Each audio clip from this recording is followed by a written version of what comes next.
People in Las Vegas are pausing to remember the unforgettable. A few minutes ago, many of the lights on the Vegas Strip were turned off to honor the victims of the worst mass shooting in modern American history.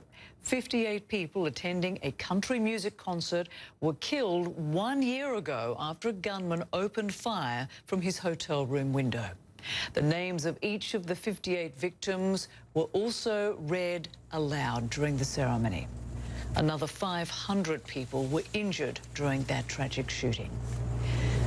And joining us to talk more about that tragic night is Lisa Fine. She survived the shooting and is president of Route91Strong, a group which has organized a benefit concert for fellow survivors tonight in Los Angeles. Thank you so much for being with us. Thank you. How are you and the other survivors coping a year after this tragedy? You know, it's been a really long year, and tonight was very important for all of us because we needed a new memory to commemorate what was last year, the night that we were supposed to die. And we all definitely thought that we were going to die. And now, of course, did you expect to get to this point a year later and see that very little has changed, certainly in terms of gun control laws? You know, the problem with that there's no change is that there's nothing I can do about that. But what we can do is we came together as survivors and we founded Route91Strong nonprofit, because what we can do is raise a lot of money for the survivors that are struggling so bad. We have survivors that are applicants that are on suicide watch, have attempted suicide, and I'm sad to say that have committed suicide. So our nonprofit are Survivors Helping Survivors, because we want to help meet their immediate needs. They are losing their jobs, their homes. They're just in the worst state you can't even imagine. And what we need to do is come together and help them, because it's a mass shooting society that we live in now.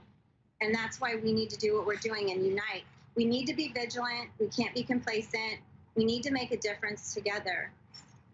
And this support you're talking about clearly is to give them therapy, to help them talk through the situation they went through as survivors. What sort of help were they getting before you started this group and raised this money to help these survivors? You know, there were a lot of funds that initially started, and what happened were that most of the survivors that we are helping had no means of support at all. And we came together because of that. We knew that they needed us. They were hopeless. And you know what? Going through PTSD is the scariest thing. You can't even imagine. It's like ADHD times 10. People are, you know, they're desperate.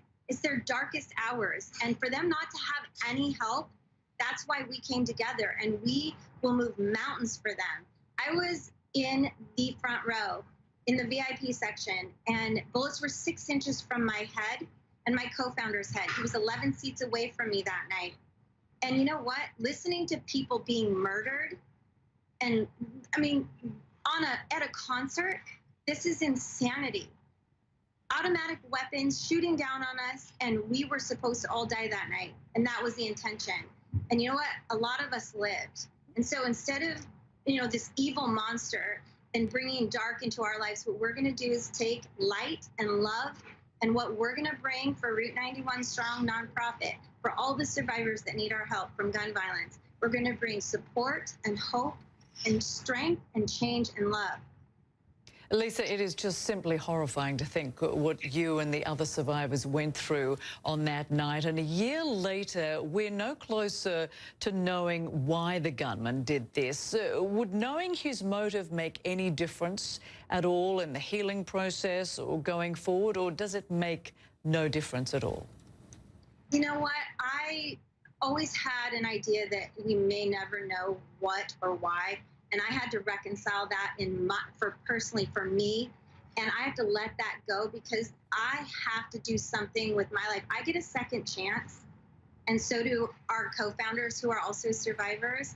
We get a second chance to make a big difference in the world. With all the dark and all the bad things that are happening, We just want to just love everybody, unite together, and just make a difference. We can do this. And thank you for having us on here to share our story.